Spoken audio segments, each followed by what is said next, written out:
Assalamualaikum warahmatullahi wabarakatuh. Welcome back to E4I channel English for Indonesia. Di video kali ini saya akan melanjutkan materi tentang psikolinguistik dengan judul penyimpanan kata. Jadi apa maksud dari penyimpanan kata ini? Let's check it out. Salah satu hal yang sangat menakjubkan gitu ya dalam penggunaan bahasa adalah kecepatan seseorang dalam menanggapi makna dari suatu kata gitu ya, maupun kecepatan dia dalam mengucapkannya. Seperti kalau kalian itu berbicara dengan menggunakan bahasa ibu kalian masing-masing ya.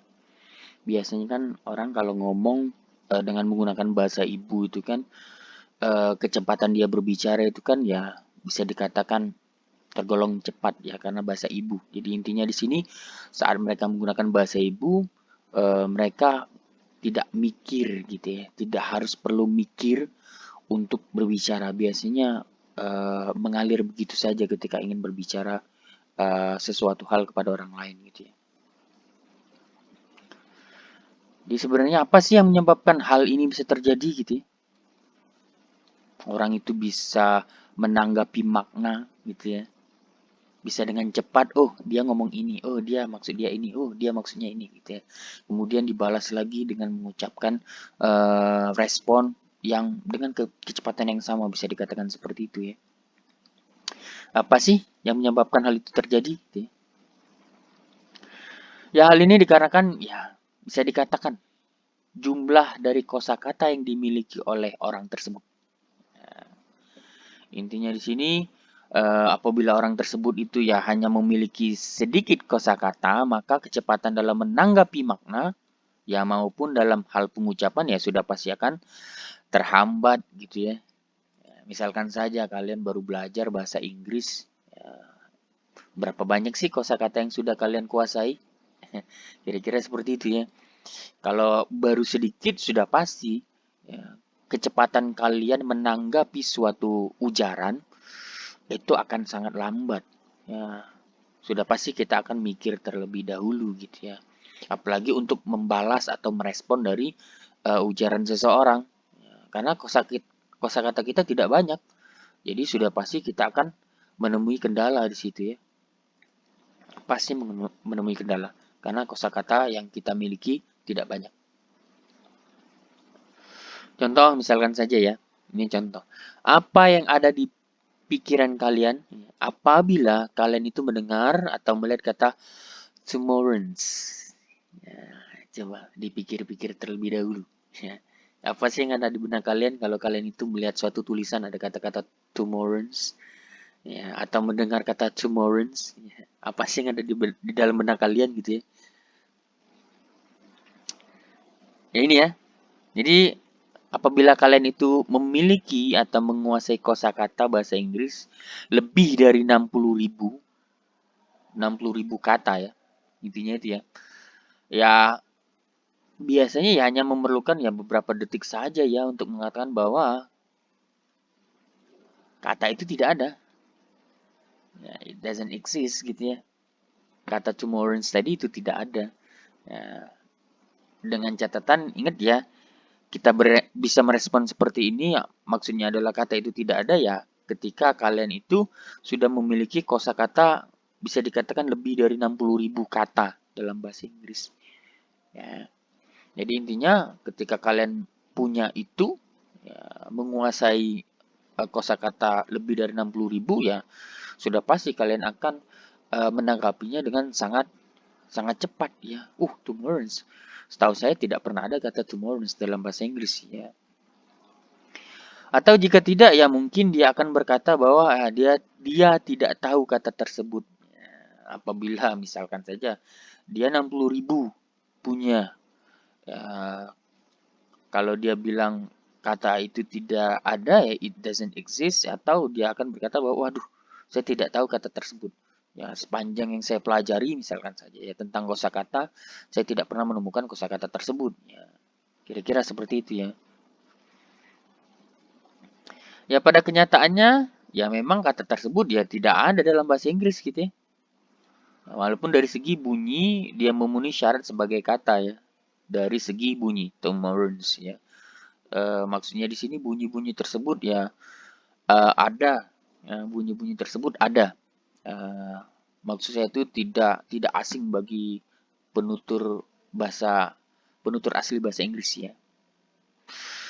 Hal ini kemudian dapat disimpulkan ya bahwa sebenarnya kamus mental ya, atau yang lebih umum dikenal dengan leksikon mental, pasti terorganisir secara rapi gitu ya, sehingga akses untuk meretrieve kata ya, atau untuk mengambil kata gitu ya, dapat dengan cepat dilakukan.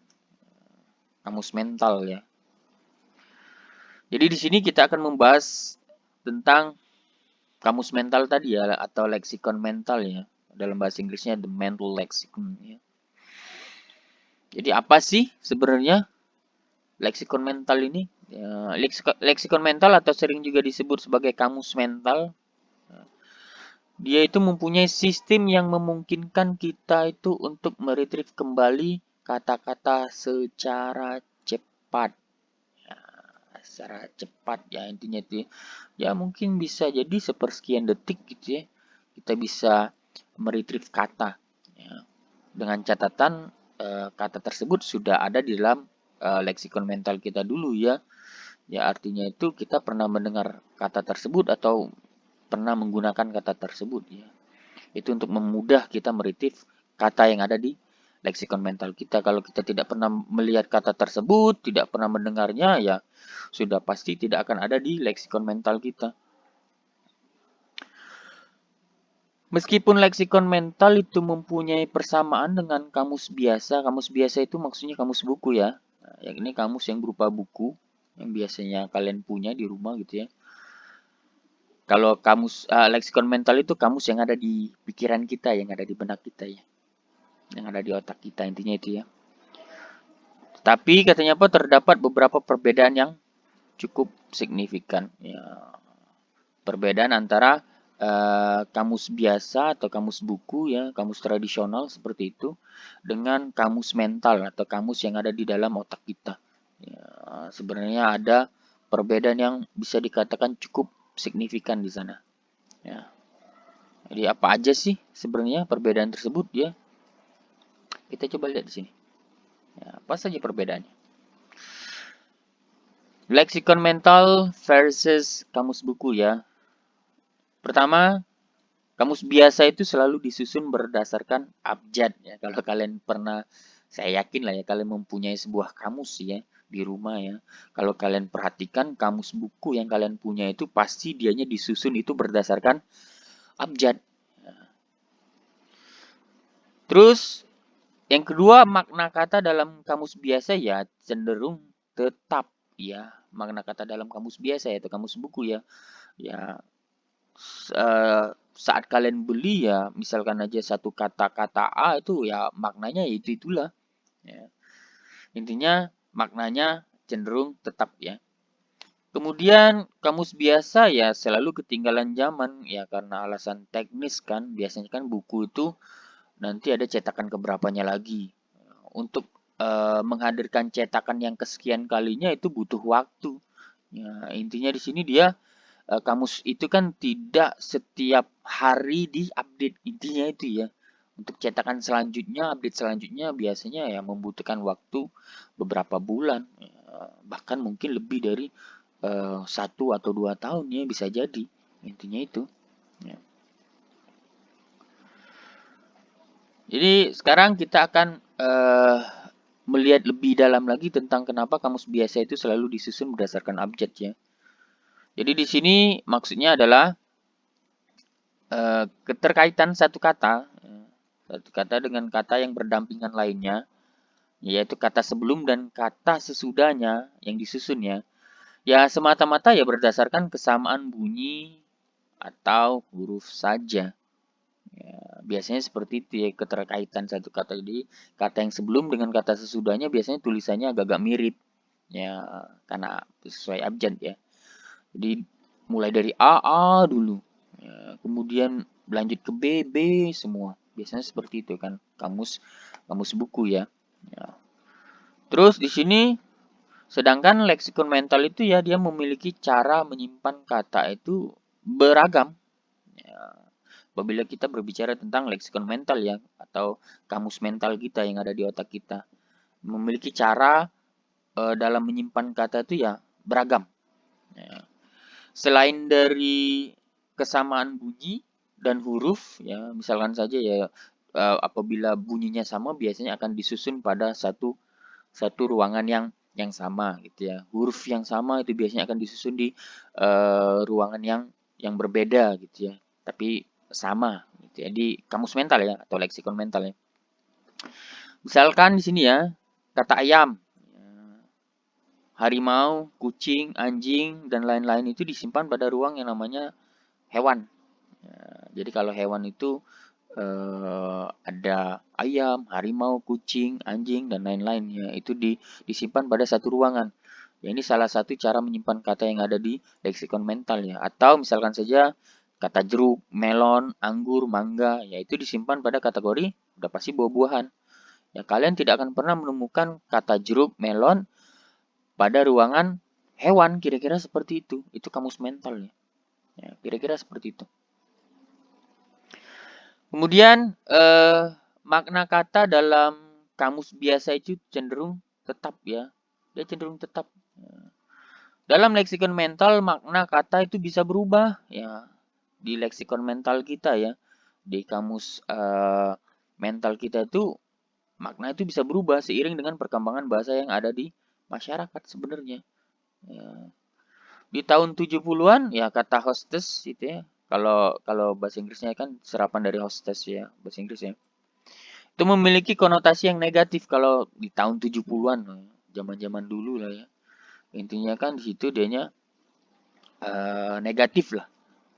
Mendengar kata hostess itu sudah konotasinya udah negatif ya atau kurang baik ya karena kata tersebut identik dengan ya kata wanita penghibur intinya dia. Akan tetapi sekarang kata hostess itu sudah kehilangan makna negatifnya. Ya, bahkan mungkin sudah menghilang dari kosakata bahasa Indonesia. Untuk saat sekarang ini saya yakin lah orang itu sudah bisa dikatakan tak pernah lagi menggunakan kata hostess ya. Jadi itu maksudnya ya. Jadi besar kemungkinan kata hostess ini sudah tersimpan rapi jauh di dalam kamus mental kita. Ya, apalagi bagi orang-orang yang tak pernah mendengar kata-kata hostess ya, mereka mungkin akan kebingungan apa itu hostess ya, karena tak pernah lagi digunakan sekarang. Terus kamus biasa itu selalu ketinggalan zaman ya, karena alasan teknis ya. Ya, di sini katanya apa? Dengan kata lain ya, kata dalam leksikon mental itu ya bertambah atau berubah ya dengan sangat cepat. Ya, sangat cepat sekali seiring dengan perkembangan bahasa yang ada di dalam masyarakat. Ya, hal ini disebabkan karena ya kecepatan pikiran orang ya dalam menciptakan kata-kata baru. Ya, misalkan saja kalian tak pernah mendengar sesuatu ya tentang kata lebay misalkan saja, contoh saja ya lebay gitu ya.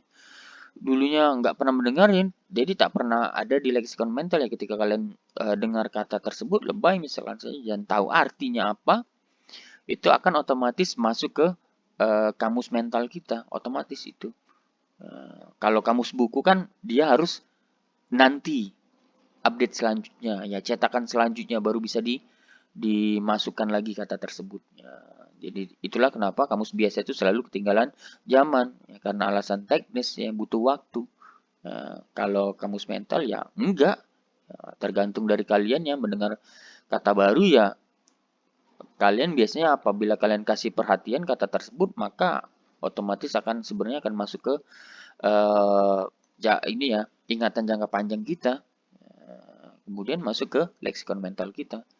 Ya, kalau udah masuk ke ingatan jangka panjang kita, besar kemungkinan ya kita bisa meretrieve-nya kembali gitu ya. Ya. Terus dalam hal penyimpanan kata, ya pada dasarnya ada dua ya, ada dua pandangan mengenai cara bagaimana manusia itu menyimpan kata-kata di dalam otaknya. Jadi ada dua pandangan ya, ada dua pandangan. Pandangan yang pertama adalah penyimpanan itu bisa berbasis kata. Jadi kata-kata yang disimpan dalam otak kita itu berbasis kata atau word-based theory. Ya. Atau yang kedua, pandangannya ada yang mengatakan bahwa penyimpanan itu berdasarkan morfem. Ya, atau morfem ya. Atau morpheme-based theory. Ya, yang tadi berdasarkan kata, yang kedua dia bisa berdasarkan morfem. Morfem itu kan ada morfem bebas, ada morfem terikat ya. Kalau kata berbeda ya, jadi kalian harus tahu dulu beda antara kata apa, kata itu apa artinya, atau maksudnya apa, kemudian untuk morfem itu apa. Ya. Kalau kata itu sudah pasti morfem bebas ya, intinya itu ya. Ya. Cuma kalau dianya morfem itu belum tentu kata.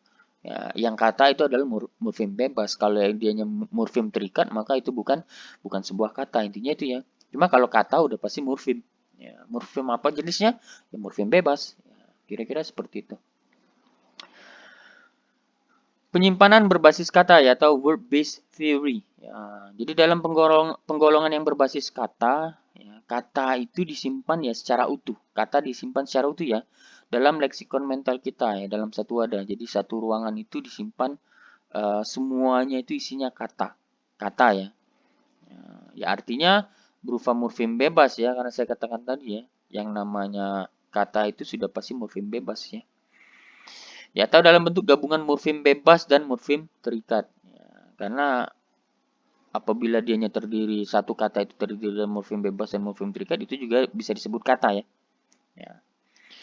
Jadi intinya itu ya, jadi dianya disimpan secara utuh dalam satu wadah sendiri. Ya, kata gitu ya. Jadi kata-kata seperti jatuh, jatuh ini kan morfem bebas ya. Ya, terjatuh, ya ini kan terdiri dari morfem bebas, jatuh dan ter. Ter ini kan morfem terikat ya. Morfem terikat dan morfem bebas. Ya.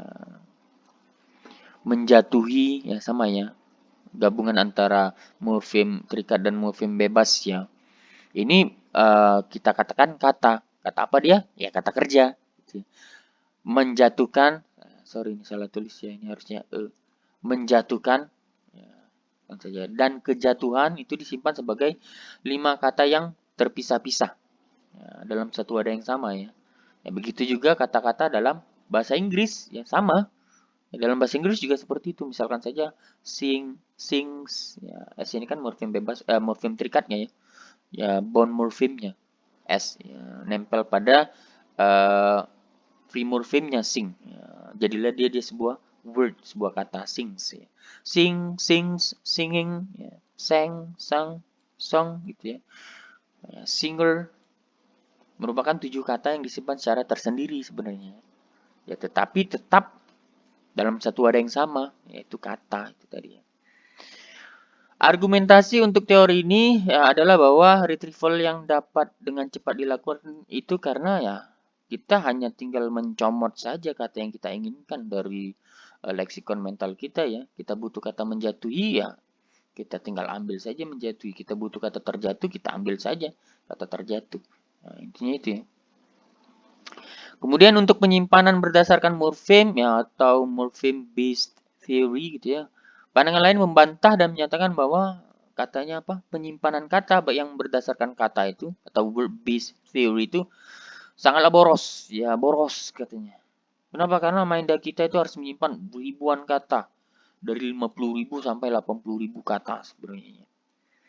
Nah, mungkin bisa jadi lebih dari ini. Ya, apalagi kalian itu menguasai beberapa bahasa tambah lagi.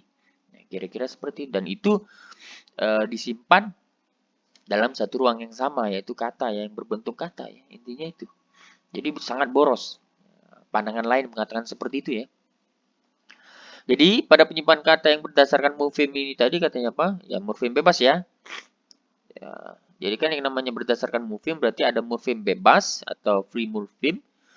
Itu disimpan pada satu tempat tersendiri dan morfem terikat ya, atau bond morfemnya juga disimpan pada satu tempat yang lainnya. Jadi terpisah. Ya, yang berdasarkan morfem ya, dia terpisah. morfem bebas dia sendiri ruangannya, morfem terikat dia tersendiri ruangannya. Kira-kira seperti itu. Kalau tadi kan enggak ya. Ya, dia bisa morfem bebas atau morfem terikat, gabungan antara morfem terikat dan morfem bebas. Ya. Tapi tidak ada morfem terikat satu ruangan sendiri untuk morfem terikat, itu tidak ada di yang penyimpanan berdasarkan kata tadi ya, tidak. Adapun beberapa argumentasi ya untuk mendukung teori penyimpanan yang berdasarkan morfem itu antara lain gitu ya. Pertama, teori penyimpanan ini lebih hemat karena dia dibagi dua ya. Morfem bebas sendiri, morfem terikat sendiri. Jadi lebih hemat. Yang kedua, waktu yang diperlukan untuk meretrieve kata yang multimorfemik. Multimorfemik itu artinya yang banyak jenis morfemnya ya. Misalkan saja dua morfem terikat, satu morfem bebas ya. Atau dua morfem bebas, satu morfem terikat. Intinya itu maksudnya multimorfemik ya. Ya, lebih lama daripada yang bermorfem satu. Ya. Sering terjadinya kilir lidah pada satu morfem saja. Kilir lidah sudah ya. Kita sudah bahas kilir lidah ya di video sebelumnya. Kita jelaskan lebih lanjut lagi tentang teori penyimpanan ini lebih hemat. Apa maksudnya ya? Kalau yang morfem itu jenis penyimpanan ini apabila dia berdasarkan morfem itu lebih hemat ya, pada argumentasi yang pertama ini katanya apa? Untuk suatu konsep hanya satu saja yang disimpan ya. Hanya satu yang disimpan untuk satu konsep ya.